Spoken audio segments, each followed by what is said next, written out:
ध्यान दोगे तो साइज ऑफ कटायन और साइज ऑफ एनायन पे हम लोग बात कर लिए थे, और कटायन का साइज और एनायन के साइज का डिफरेंस कैसे होता है ये भी हम आपको बता दिए थे। ठीक है, उसमें तो कुछ ज़्यादा लिखवाना था जो लिखवा चुके हैं।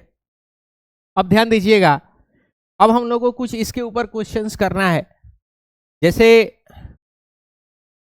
आपको सवाल पूछा था एक बार, ध्यान दोगे, सवाल पूछा था arrange them in increasing order of ionic size.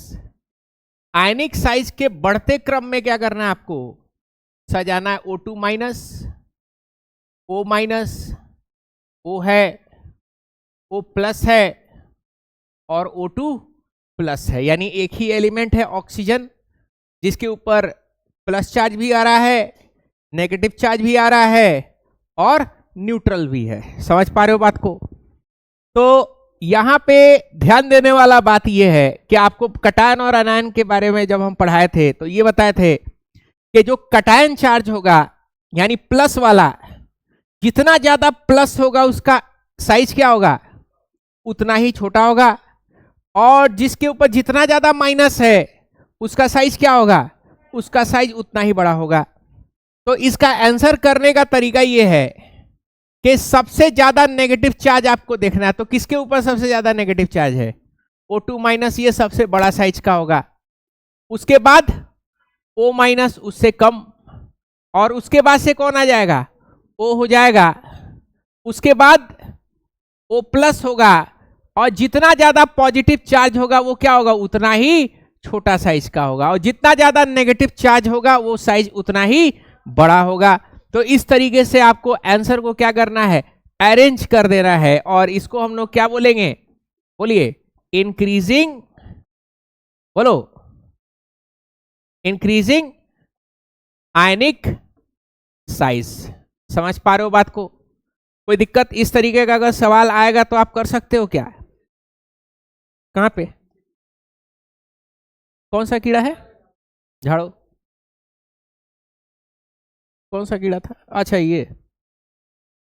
कोई दिक्कत, बोलो, कोई प्रॉब्लम? हमको लगा सांप वो बैठा है। ठीक है, सांप ये भी काटेगा तो थोड़ा सा ये होगा, एबिलोबिल लेना पड़ेगा। हाँ, इथेनोइक एसिड है, अच्छा उसी को प्रॉब्लम हो जाएगा, मतलब हम जहरीला हैं कि काट के कहीं मर जाए, है कि नहीं, बताओ। चलो ध्यान दोगे,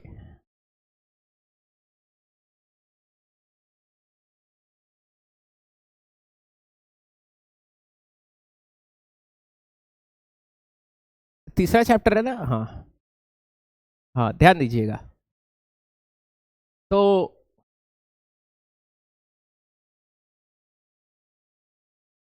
एटॉमिक रेडियस हम लोग पढ़ रहे थे, तो अब यहां पे एक सवाल है, ध्यान दीजिएगा।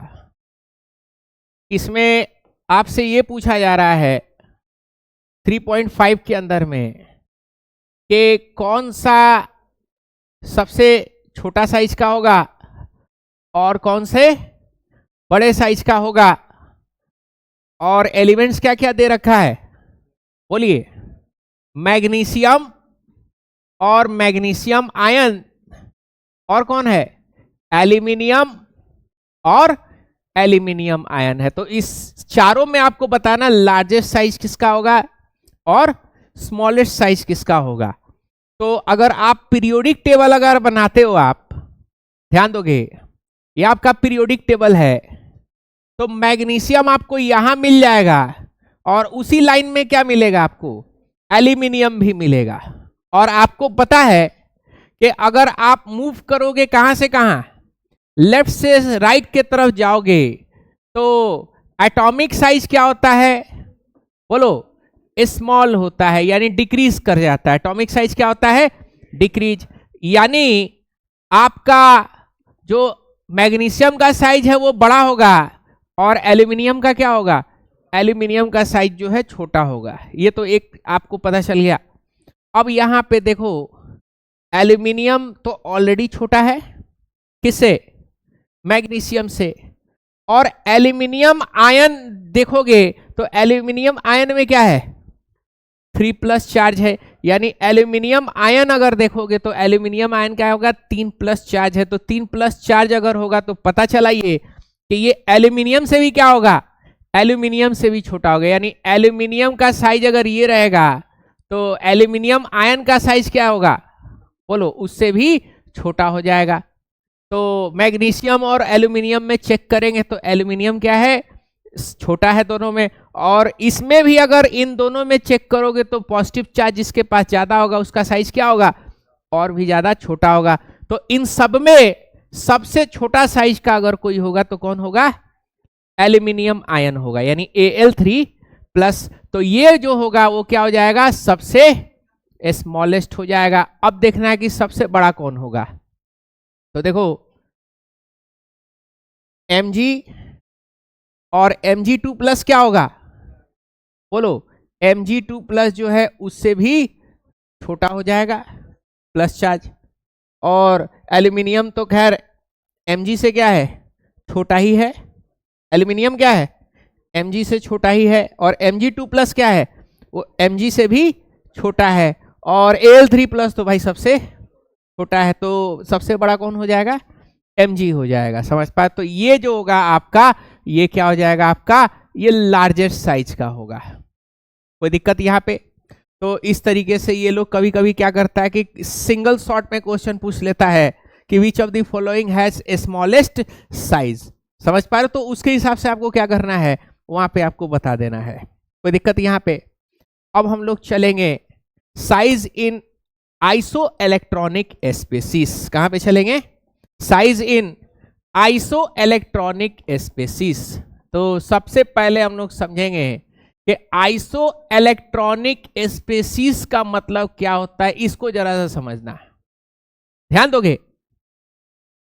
आइसो का मतलब होता है सेम, क्या है, सेम।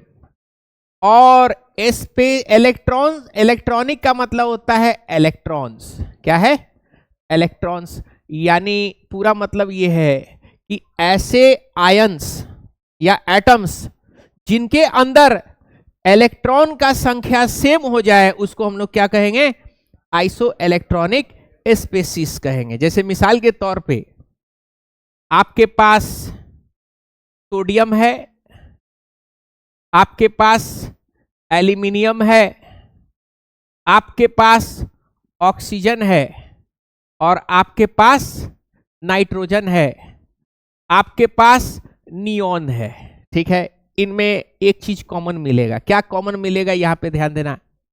नियॉन का एटॉमिक नंबर 10 है, एल्यूमिनियम का 13 होता है, सोडियम का 11, ऑक्सीजन का 8 और नाइट्रोजन का कितना होता है, 7 होता है। तो यहां पे जरा सा देखो इलेक्ट्रॉन का संख्या कितना होगा, कोई इसके ऊपर चार्ज नहीं है, तो इलेक्ट्रॉन का संख्या कितना है, 10 इलेक्ट्रॉन है। यहां पे जरा देखिएगा, नॉर्मली अगर चार्ज नहीं होता है इसके ऊपर तो इलेक्ट्रॉन का संख्या कितना है, 13 है। कितना है, 13। यहां पे कोई चार्ज नहीं है तो इलेक्ट्रॉन का संख्या कितना, 10। यहां पे कोई इलेक्ट्रॉन नहीं है तो इलेक्ट्रॉन का संख्या कितना होगा, 13। कितना होगा, 13। 3+ चार्ज है। कितना चार्ज है, 3+ चार्ज है। यानी 3 चार्ज है, इसका मतलब क्या होगा, 3 इलेक्ट्रॉन लॉस हुआ होगा। क्या हुआ होगा, लॉस हुआ होगा। तो बताओ कितना इलेक्ट्रॉन आ गया, 10 इलेक्ट्रॉन। यहां पे देखो 11 है, एक लॉस हो गया होगा, कितना इलेक्ट्रॉन, 10 इलेक्ट्रॉन। यहां पे देखो कितना है, 8 है, 2 गेन हुआ, कितना हो गया, 2 गेन हुआ, कितना हो गया, 10 इलेक्ट्रॉन। यहां पे देखो 7 है, 3 आया, कितना हो गया, ये 10 इलेक्ट्रॉन हो गया। तो सब में कुछ चीजें कॉमन पता चल रही हैं क्या, क्या पता चल रहा है सब में कॉमन, कि सब में सेम नंबर ऑफ इलेक्ट्रॉन है। सब में क्या है, सेम नंबर ऑफ इलेक्ट्रॉन है। सेम नंबर ऑफ इलेक्ट्रॉन्स है। तो जब सेम नंबर ऑफ इलेक्ट्रॉन्स होते हैं तो इनको हम लोग क्या बोलते हैं? आइसो इलेक्ट्रॉनिक स्पेसीज बोलते हैं। क्या बोलते हैं इन सबको? ये सब लोग जो है क्या है? ये सब लोग जो है आइसो इलेक्ट्रॉनिक स्पेसीज हैं। क्या हैं ये सभी लोग? ये सभी आइसो इलेक्ट्रॉनिक, बोलो, स्पेसीज है। क्या है सभी लोग? Iso electronic species. तो बताओ आइसो इलेक्ट्रॉनिक स्पेसीज का डेफिनेशन क्या होगा? बोलो, द एटम्स या आयंस हैविंग, बोलो, same number of electrons called, क्या कहेंगे? बोलो, iso electronic species. Iso electronic, बोलो, स्पेसीज कहेंगे। क्या कहेंगे? Iso electronic species. तो अब हमको यहां पे चेक करना है कि किस स्पेसीज का साइज बड़ा है आइसो इलेक्ट्रॉनिक में और किसका साइज छोटा है। अक्सर सवाल आपका इसी एरिया से पूछा है। सवाल कहां से पूछा है? इसी एरिया से पूछा है। ध्यान दीजिएगा। तो यहां पे जरा सा समझोगे। देखो, एल्यूमिनियम 3+, मैग्नीशियम 2+, और सोडियम 11 है, प्लस फ्लोरीन माइनस ये 9 है। फ्लोरीन के बाद ऑक्सीजन 2-, और उसके बाद बोलो नाइट्रोजन है। ध्यान दीजिएगा। तो इन सब में एक चीज कॉमन है। क्या कॉमन है? कि सब में इलेक्ट्रॉन्स का संख्या सेम नंबर है। सब में इलेक्ट्रॉन सेम है। यानी इसमें 10 इलेक्ट्रॉन, इसमें भी 10 इलेक्ट्रॉन, इसमें भी क्या है? 10 इलेक्ट्रॉन, इसमें भी 10 इलेक्ट्रॉन, इसमें भी 10 इलेक्ट्रॉन, और इसमें भी 10 इलेक्ट्रॉन। अब हमको ये बताना है, ये चेक करना है कि किसका साइज बड़ा होगा और किसका साइज छोटा होगा। समझ पा रहे हो बात को? ठीक है। एटम्स को अगर आप देखोगे, आयंस नहीं अगर है, एटम्स है, तो एटम्स देखोगे तो ये सोडियम, मैग्नीशियम, एल्यूमिनियम जो है इधर पड़ेगा पीरियोडिक टेबल के, यानी लेफ्ट साइड में। और ये जो है नॉन मेटल कहाँ पड़ेगा? राइट साइड में। राइट साइड में वो छोटा होता है और ये वाला बड़ा होगा। लेकिन आइसो इलेक्ट्रॉनिक स्पेसिस में हम लोग चेक करेंगे कि किसका effective charge, effective nuclear charge खतरनाक है। इफेक्टिव न्यूक्लियर चार्ज खतरनाक का मतलब, अगर इलेक्ट्रॉन का संख्या प्रोटॉन से कम होगा, इसका मतलब प्रोटॉन ज्यादा है, यानी प्रोटॉन ज्यादा है, यानी इफेक्टिव न्यूक्लियर चार्ज क्या होगा? बहुत ही स्ट्रांग होगा। और प्रोटॉन का संख्या अगर ज्यादा होगा तो इफेक्टिव न्यूक्लियर चार्ज भी क्या होगा? बहुत ज्यादा होगा। और साइज को क्या करेगा? खींच के रखेगा, खींचेगा, साइज क्या होगा? छोटा होगा। तो जरा देखते हैं यहाँ पे प्रोटॉन कितना है, तो बताओगे, ये क्या बताएगा आपका? प्रोटॉन। तो प्रोटॉन का संख्या कितना है? 13 एल्यूमिनियम में, मैग्नीशियम में 12, सोडियम में 11, और फ्लोरीन में 9 ही है, ऑक्सीजन में 8 ही है, और नाइट्रोजन में कितना है? 7 ही प्रोटॉन है। तो देखो इसमें जरा देखो, इसमें प्रोटॉन ज्यादा पड़ गया। कौन ज्यादा पड़ गया? प्रोटॉन ज्यादा पड़ गया, यानी 13+ चार्ज है। होल्ड कितना को करना है? मात्र 10 इलेक्ट्रॉन को। सब में 10 ही इलेक्ट्रॉन होल्ड करना है, लेकिन इसमें चार्ज कितना है? 13+ चार्ज है। 13+ चार्ज है, यानी न्यूक्लियर बहुत शक्तिशाली है कि नहीं? न्यूक्लियर शक्तिशाली है तो क्या करेगा? अपने सारे इलेक्ट्रॉन्स को क्या करेगा? बोलो, खींच करके रखेगा, खींचेगा, साइज क्या हो जाएगा? साइज यहाँ पे छोटा हो जाएगा। तो एल्यूमिनियम का साइज जो होगा वो इफेक्टिव न्यूक्लियर चार्ज यहाँ पे क्या है? बहुत ही ज्यादा है। यहाँ पे देखो, मैग्नीशियम में इलेक्ट्रॉन होल्ड करना 10 और प्रोटॉन कितना है? प्रोटॉन 12 है। तो क्या होगा? इफेक्टिव न्यूक्लियर चार्ज क्या है? बोलो, यहाँ पे स्ट्रांग है, कोई दिक्कत? बोलो, साइज छोटा होगा, लेकिन एल्यूमिनियम से थोड़ा सा बड़ा होगा, क्योंकि ये 13 प्रोटॉन रखा है, ये कितना रखा है, 12 रखा है। सोडियम पे आते हैं।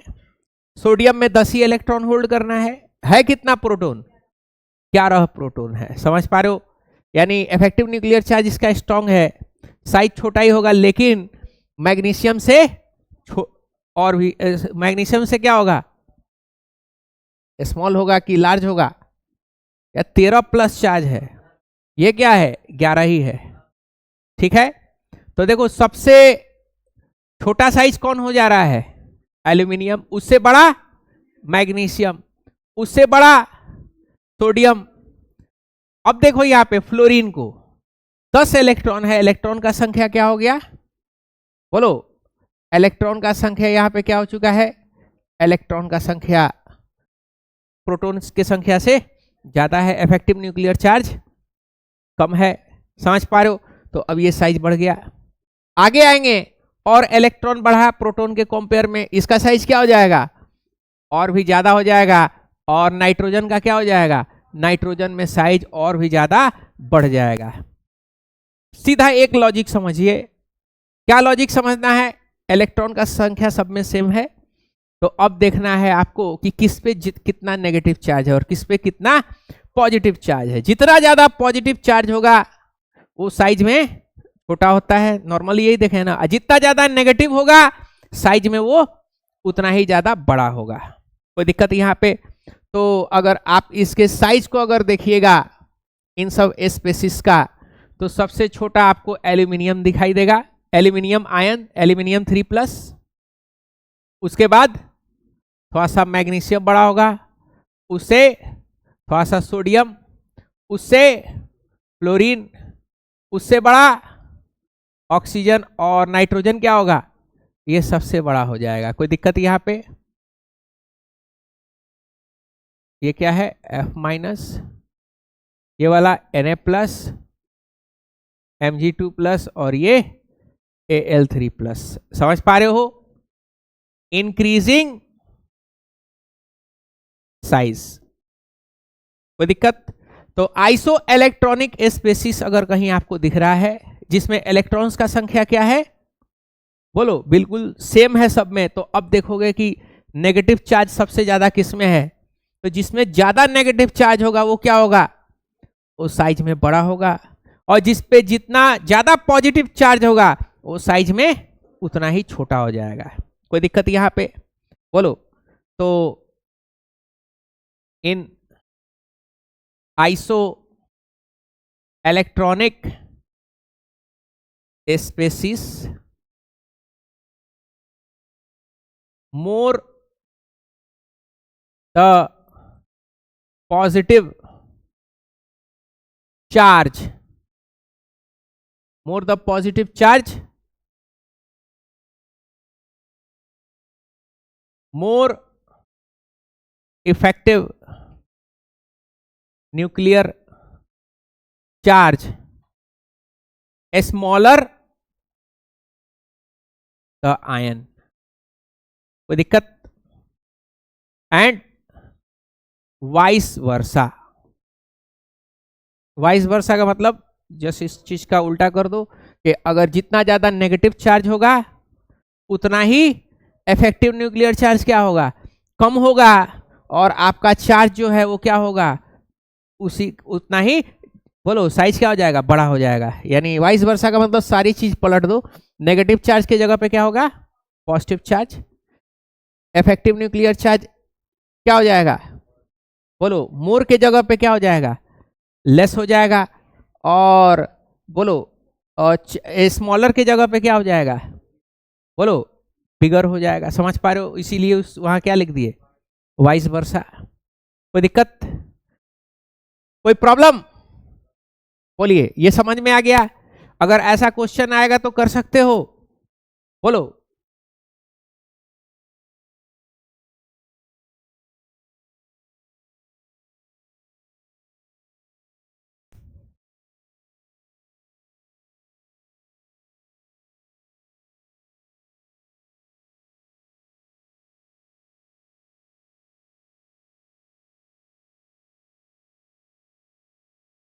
यहां पे ये क्वेश्चन है, ठीक है, कोई दिक्कत? 3.11 और 3.12 और 3.13 ये होमवर्क कर लीजिए लाइन से, ठीक है ना, और ऊपर से कर सकते हो, कोई दिक्कत नहीं है। 3.9 से लेकर के 3. बोलो 13, 3.9 से 3.13 होमवर्क लिखिए। 3.9 से लेकर के 3.13 तक करिए। ये सारा कल का और आज का लेक्चर जितना पढ़ा है उतना में क्या होगा, ये सारा आपका कंप्लीट होगा। कोई दिक्कत? बहुत लोग बोलता है कि बहुत भारी लगता है एनसीईआरटी देखने में, है नहीं, समझ लोगे तो हल्का, नहीं समझ पाए तो भारी। कोई दिक्कत? चलो आगे बढ़ते हैं, हमारे अगले टॉपिक पे हम लोग आएंगे। अगला टॉपिक है हमारा आयोनाइजेशन एंथैल्पी। अगला क्या है बोलो? Ionisation enthalpy. आयोनाइजेशन एंथैल्पी, ध्यान दीजिएगा। आयोनाइजेशन एंथैल्पी क्या होता है, इसको जरा सा समझिएगा, नया टॉपिक है, इसको जरा सा समझेंगे। What is ionisation enthalpy?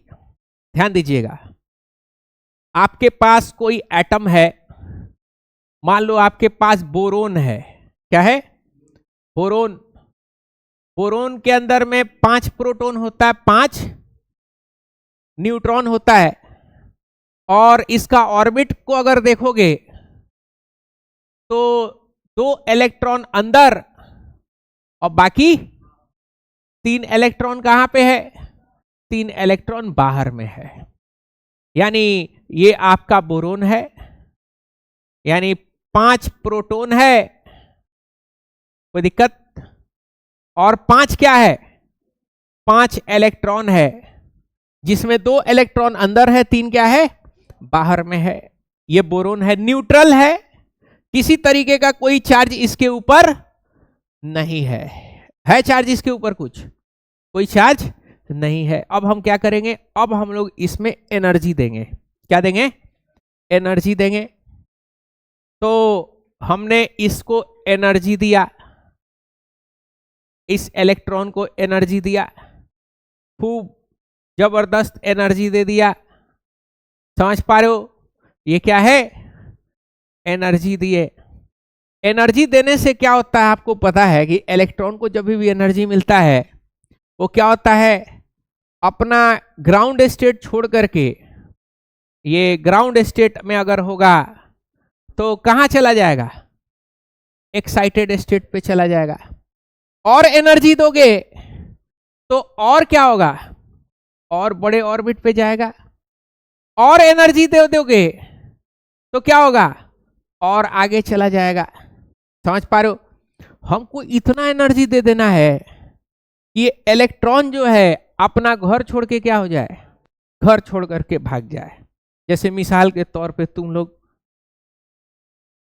सबका बात नहीं कर रहे हैं, गलती से निकल जाता है तुम लोग, है कि नहीं? कभी कभी मास्टर का भी क्या करे बेचारा, सिवान में जो है बहुत लोग एक ही जैसा है, तो बेचारा स्टूडेंट प्रजाति को एक ही रंग से पेंट कर देते हैं, इसके लिए माजरत। मान लो तुम लोग में से कोई बच्चा हो कि मम्मी पापा हड़काए, डांटे, है कि नहीं? मान लो तुम यहां से गए दोपहरिया में, अब बिरयानी खाने का मन कर रहा है, यहां से गए कि बिरयानी खाएंगे आज किसी भी कीमत पे, पहले ही रात से जो है हवा पानी बनाए थे घर पे, गए तो पता चला भिंडी का भुजिया, दाल और चावल मिल रहा है नहीं खाएंगे, फेंक दिए। अब पापा भी वही मौजूद हैं, फिर क्या हुआ? हरहष्ट देवता का भरभष्ट पिटाई, है कि नहीं? खूब धुलाई हुआ, पिटाई हुआ, फिर खिसिया के कह के जा रहे घर छोड़ के, पापा के भागे। यानी पापा क्या दिए? एनर्जी दिए। तुम गए स्टेशन, ट्रेन देखे, उसके बाद से जेब देखे, ठीक है ना। तो पापा जो एनर्जी दिए थे वो ना काफी था, है कि नहीं। तो फिर कहे कि छोड़ो हटाओ, वापस आ जाते हैं, पैसा ऐसा तो है नहीं, कहाँ भीख मांगेंगे, है कि नहीं। तो वापस आ गए। लेकिन मान लो कि ऐसा तुम्हारा धुलाई हो गया, यानी पापा इतना एनर्जी दे दिए कि तुम एकदम जज्बात पे आ गए, कहे कि अब तो इन लोग आप शकल देखबे नहीं करेंगे।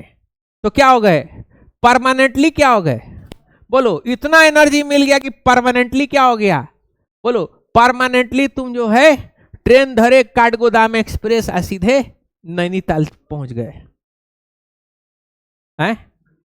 और मेरा एक ठो चेला था MM कॉलोनी में, तो उसको इसी साथ बिरयानी खाने का मन था, तो नहीं मिला, तो पापा 2-3 झापड़ मार दिए, ठीक है ना। चला गया उत्तराखंड। उत्तराखंड में पहाड़ी पे एक ठो ढाबा था, कैलाश दा ढाबा। वहां पे जो है बर्तन मांज रहा था, और वो भी तुम लोग तो प्रिल से मांजते हो ना, वो राखे से मांज रहा था बेचारा। तो कोई बताया कि आपका सुपुत्र जो है कैलाश दा ढाबा विच बर्तन मजिया मजिया मजिया। तो फिर पापा गए वहां देखे, पापा खाली गए देखने के लिए कि बर्तन अच्छा से मांज रहा है कि नहीं मांज रहा है, कि वहां भी शिकायत आएगा। तो पता चला वहां गए तो देखे कि पापा का दिया हुआ जो कपड़ा था, ठीक है ना, वो पैंट जो है फट चुका था, ठीक है ना। टी शर्ट निकाल के रखे हुआ था, गंजी पहना था, पहले ही से 4 गो होल था, होल सब बड़ा हो गया। आप बेचारा आदमी का ऑर्डर ले रहा है और टेबल को क्या कर रहा है, टेबल साफ कर रहा। तले उसके पापा गए, छोटू चाय लगाओ, पराठा लगाओ, चलो। तो छोटू देखा, शकल का देख रहा है, या तुम काम कर रहा है, बाप बेटा का रिश्ता नहीं, वेटर मालिक का रिश्ता है, वेटर कस्टमर का। जाओ जाके लेके आओ, पराठा लेके आया, चाय लेके आया, लगा रोना। फिर पापा बोले और बताओ कैसी रही है कि नहीं। फिर बेचारा बैक टू पवेलियन। अब पढ़ने में अच्छा था, 11th में मेरे पास आया था, पढ़ने में अच्छा था। तो उसका दोस्तों बताया सर कि सर 1 महीना गायब था घर से, है कि नहीं। और कहाँ गया था, तो फिर बताया सब, दबा जबान में बताया कि घर छोड़ के भागे थे। क्या साहिल कौन है, गुजरात भाग गया है, अभी भागा है कि पहले भागा था, हैं। एक बार रामराज मोड़ पे क्या हुआ कि मतलब कि ऐसे ही कोचिंग इंस्टीट्यूट में आया, लड़का लड़की भाग गया। अब लड़का भाग गया लड़की के साथ। अब मास्टर के पास आया सब पुलिसिया कि आपके यहाँ पढ़ता था चाहे पढ़ती थी। तो मास्टर कहा कि हम थोड़े ना शिक्षा देते भागने भगाने का, मास्टर कहेगा कि भाग जाओ, है कि नहीं। 2 लाख का आईफोन यूज कर रहा है, तो अकल नहीं है खोपड़ी में, बुद्धि शरीफ में है ना कुछ कि गोबर भरा हुआ है। अच्छा, भाग जाने पे देखो कांड क्या होता है। भाग जाने के बाद से अपने आप जो है जेब में पैसा हो तो चोरी वोरी करके भागता है, सब पैसा सब खत्म हो गया। अब पैसा खत्म हो गया तो उसके बाद से फिर बैक टू पवेलियन होगा। तो क्या होगा, लड़का प्रजाति जाएगा जेल। अब तुम कहोगे कि ना कंसेंट से भागा था, तो कंसेंट का लड़कियां कहेगी कि हमको भगा के लेके गया था, ठीक है ना। अब आपका इश्क जो है पंखा से लटक गया, ठीक है ना, वो तो सीधे जेल, उसमें कोई दो राय होता ही नहीं है। मतलब तजुर्बा के हिसाब से हम बता रहे हैं कि जितना तजुर्बा हम देखे हैं। आज जो लड़की प्रजाति होता है ना, बाप रे बाप, एकदम घर पहुंचते तो पहले तो जम के जूतों से आ जाता है, एकदम जूता चप्पल रैपट, ठीक है ना। और लड़का का धुलाई होता है कहाँ पे, लड़का का उतना घर वाला धोता नहीं है, उसका धुलाई कहाँ होता है, पुलिस स्टेशन में, पुलिसिया पिटता है सब। और लड़कियां का पिटाई उसके घर में। उसके बाद से कुछ दिन के बाद से जो है फिर लड़का खोजा जाता है जल्दी जल्दी। 1 महीना के अंदर में कोनो को रिक्शा वाला को पकड़ के बिया सीधे बाबुल की बदुआ लेती जा, ये करनी सीधे। और कोई दूसरा, यानी लड़की जहां पे वो पढ़ सकती थी, आगे जा सकती थी, आगे बढ़ सकती थी, अब उसका सारा क्या हो गया, सारा कैरियर जो है, प्रोफेशनल कैरियर वहां से बंद। डाइपर पोटी का कहानी शुरू, है कि नहीं? वो कोई चारा ही नहीं। और लड़का प्रजाति क्या है कि पिटा उटा गया, उसके बाद से ज्यादा 1-2 साल क्या होता है, 1-2 साल बैक हो जाता है, उसके बाद से फिर पुरानी यादों को गम में भुला देता है कि नहीं? और उसके बाद से फिर जो है अपना फिर दिनचर्या में वापस आ जाता है। समझ पा रहे हो? तो ऐसा कोई काम नहीं करना चाहना चाहिए जिसमें क्या हो, लॉस ही लॉस हो। कोई पढ़ करके कलेक्टर बन जाइए, या पढ़ी लिखी लड़की है कुछ बेहतरीन पढ़ाई वढ़ाई कर ले, लड़का है कोई पढ़ करके कुछ अच्छा प्राइवेट चाहे सरकारी या कोई बिजनेस ही कर ले, अच्छा मुकाम पे चल जाए। उसके बाद से देखो दरवाजा खोलते ही बुढ़वा सब जो है लुटनी लूटेगा, क्या हमारा बेटी से शादी कर लीजिए प्लीज दामाद जी। मस्जिद में जाइए सब लोग मुसाफा करेगा, अरे बाप रे बाप दामाद आ गया मेरा, है कि नहीं? इतने भागिएगा तो कोनो इज्जत नहीं, खाखार के थू। लव मैरिज करके जाइएगा ससुराल में तो कोनो इज्जत नहीं, बैठिएगा तो कहेगा कैसा बैठ रहा है यार, आदमी है कि जानवर, पूरा सोफा का खोल बटोर दिया एक जगह, कैसा बैठ रहा है, इस आदमी को बैठने भी नहीं आ रहा है। जलील हो गए, अजलील हो गए, कुछ बोल नहीं सकते हैं, मुंह फुला के खाली ताकते रहिएगा। तो भाई ऐसा काम करिए जो समाज में क्या हो, इज्जत वाला काम हो। हार्मोन के इफेक्ट में आ गए तो बर्बादी, है कि नहीं? इंसान क्यों है, कुत्ता क्यों है? क्योंकि कुत्ता को अपना हार्मोन कंट्रोल करने आता नहीं है,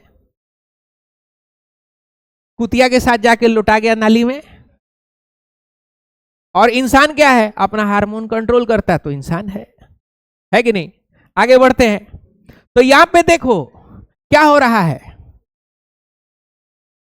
कितना बढ़िया ज्ञान का बात बतिया रहे हैं, इतना बढ़िया ज्ञान देता कोनो मास्टर हुआ है। केमिस्ट्री के साथ साथ समाज शास्त्र भी खतरा है ना जी, आज के डेट में तो और भी ज्यादा खतरा है। पूरा ग्रुप घूम रहा है, भले अपने घर में कुछ हो उससे कोई लेना देना नहीं। लड़की या लड़का अगर कहीं होटल में घूमते फिरते धरा गया तो पूरा विजिलेंटे ग्रुप आ जाएगा, रेपट चाटा। समझ पा रहे हो? पूरा सिवान में इस तरीके। तो बचिए इस चीजों से। हम तो क्या कर सकते हैं, हम ज्यादा से ज्यादा आपको बता सकते हैं, है कि नहीं? धरा जाइएगा तो अब मीडिया वाला भी आ जा रहा है सब। कुछ दिन पहले मीडिया वाला सबको कोई काम धंधा नहीं है, सिवान का मीडिया वाला सब जमीन के दलाल सबका जो है दलाली कर रहा है, हई नेता हऊ नेता, तो किसी काम का कोई नेता नहीं है। और दूसरा जो है, आप खबर मिल रहा है कि दोपहरिया के टाइम में या कोई कोचिंग का बहाना है, जा कहाँ रहे हैं बोलो, जा रहे हैं रेस्टोरेंट में या होटल में घूमने हुआ, कैमरा लेके पहुंच रहा है सब। होटल वाला फोन कर दे रहा कि ब्रेकिंग न्यूज आया है, 2 को ब्रेकिंग न्यूज आया है, कमरा नंबर 420 में है, जल्दी छापा। दरवाजा तोड़ के आपके मुंह, आपके नमक में टूथपेस्ट में नमक है, क्या कर लीजिएगा? फिर आपका इज्जत जाएगा। मीडिया का क्या होगा, मीडिया का टीआरपी बढ़ेगा, व्यू बनेगा। तो काहे व्यू बनवाना भाई किसी का, ध्यान दोगे? तो आपने दे दिया बेटा एनर्जी, क्या दे दिया है? एनर्जी दे दिया है, ठीक है? तो एनर्जी दे दिया तो क्या होगा बोलो? एक इलेक्ट्रॉन आपने छिटका दिया। इलेक्ट्रॉन क्या कर दिया आपने? एक इलेक्ट्रॉन आपने निकाल दिया। एक इलेक्ट्रॉन क्या हो गया? निकल गया। तो इलेक्ट्रॉन निकलते ही बोरोन क्या हो जाएगा? बोरोन आयन हो जाएगा। क्या बन जाएगा? बोरोन आयन बन जाएगा। क्या बन जाएगा? यानी 5 प्रोटॉन तो भाई जैसा था बोलो वैसा ही रहेगा। क्या बन गया? आयन बन गया। क्या बन गया है? आयन। तो बोरोन, आइसोलेटेड बोरोन एटम को आयन बना रहे हैं, क्या करके? इलेक्ट्रॉन निकाल के, और इलेक्ट्रॉन निकालने में जो एनर्जी लगेगा उसी एनर्जी को क्या बोलेंगे? आयोनाइजेशन एंथैल्पी बोलेंगे। समझ पा रहे हो? तो डेफिनेशन क्या होगा इसका, समझ गए ना? एनर्जी दे करके इलेक्ट्रॉन निकाल रहे हैं, समझ रहे हो? एनर्जी दे के क्या निकाल रहे हैं? इलेक्ट्रॉन निकाल रहे हैं, और इलेक्ट्रॉन निकाल के क्या बन गया? बोलो, आयन बन गया। इसी एनर्जी को हम लोग क्या बोलते हैं? ये जो एनर्जी दे रहे हैं इसी एनर्जी को क्या बोलते हैं? आयोनाइजेशन एंथैल्पी बोलेंगे। कोई दिक्कत यहां पे? तो यहां पे समझिएगा, the energy required to remove electron from isolated atom from its orbit to become, बोलो, आयन कॉल्ड, क्या कहेंगे बाबू? Ionisation enthalpy. क्या कह देंगे बाबू? आयोनाइजेशन एंथैल्पी कहेंगे। कोई प्रॉब्लम यहां पे? बोलो, कोई दिक्कत, कोई प्रॉब्लम? ठीक है, अब हम लोग यहां पे पीरियोडिक ट्रेंड जरा सा देखेंगे। क्या देखेंगे? पीरियोडिक ट्रेंड देखेंगे। अब यहां पे जरा सा आयोनाइजेशन एंथैल्पी को जरा सा देखो, ध्यान दीजिएगा। ये आपका न्यूक्लियस है और ये आपका इलेक्ट्रॉन्स है। इस इलेक्ट्रॉन को निकालना है। मान लीजिए इसका इफेक्टिव न्यूक्लियर चार्ज बहुत ही स्ट्रांग है। क्या है? जेड इफेक्टिव, बोलो, स्ट्रांग है। और एक ऐसा ही एटम है, लेकिन उसके अंदर में जो आपका जेड इफेक्टिव जो है वो क्या है? बोलो, जेड इफेक्टिव उतना स्ट्रांग नहीं है। जेड इफेक्टिव जो है वो वीक है। क्या है? वीक है। तो बताओ किसमें एनर्जी दे करके इलेक्ट्रॉन आसानी से निकाला जा सकता है? इसमें इलेक्ट्रॉन आसानी से निकाल सकते हो क्योंकि हल्का सा होल्ड किया है अपने इलेक्ट्रॉन को। तो हल्का सा होल्ड किया होगा तो क्या होगा? हल्के एनर्जी मारोगे, क्या हो जाएगा? रिलीज हो जाएगा। और ये अगर बहुत ही स्ट्रांगली होल्ड किया है तो स्ट्रांगली होल्ड किया तो क्या होगा? इसको निकालने के लिए क्या करना पड़ेगा? बहुत ज्यादा एनर्जी आपको खर्चा करना पड़ेगा। यानी कहने का मतलब ये है कि अगर आपका इफेक्टिव न्यूक्लियर चार्ज अगर ज्यादा होगा, यानी पकड़ बहुत ज्यादा मजबूत होगा इलेक्ट्रॉन का, तो आपका आयोनाइजेशन एंथैल्पी भी क्या होगा? आयोनाइजेशन एंथैल्पी भी, बोलो, वो भी ज्यादा होगा। और आपका अगर इफेक्टिव न्यूक्लियर चार्ज अगर आपका कम होगा तो आपका आयोनाइजेशन एंथैल्पी भी क्या होगा? बोलो, आयोनाइजेशन एंथैल्पी भी आपका कम हो जाएगा। कोई दिक्कत यहां पे? अब चलते हैं थोड़ा सा पीरियोडिक ट्रेंड पे। कहां चलेंगे? पीरियोडिक ट्रेंड पे। तो ये रहा आपका पीरियोडिक टेबल, ध्यान दीजिएगा।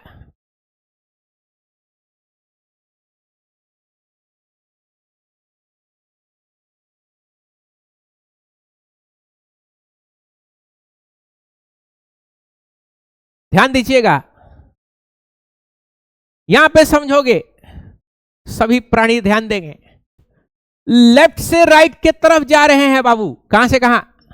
लेफ्ट से राइट के तरफ जा रहे हैं। तो आपको पता है इफेक्टिव न्यूक्लियर चार्ज क्या होता है? इंक्रीज होता है ना? इंक्रीज होता है ना इफेक्टिव न्यूक्लियर चार्ज। तो इफेक्टिव न्यूक्लियर चार्ज अगर इंक्रीज है, भाई इंक्रीज है तभी तो साइज छोटा हो गया था।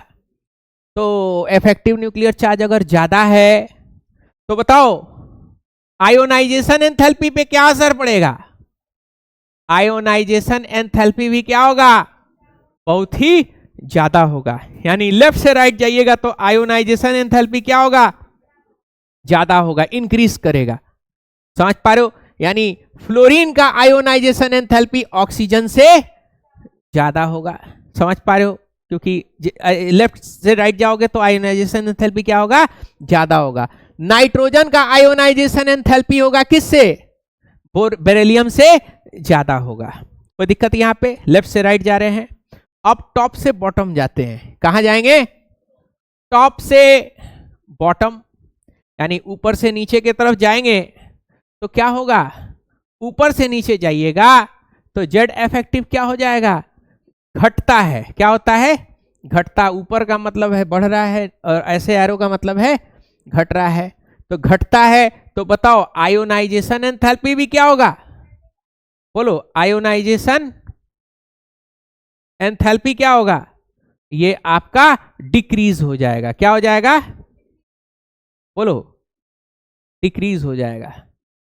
समझ पा रहे हो? आयोनाइजेशन एंथैल्पी क्या होगा? आपका डिक्रीज हो जाएगा। टॉप से बॉटम की तरफ जाएंगे तो कोई प्रॉब्लम यहां पे? बोलिए, कोई दिक्कत? ठीक है, तो लिखना है। कहां से लिखना बेटा?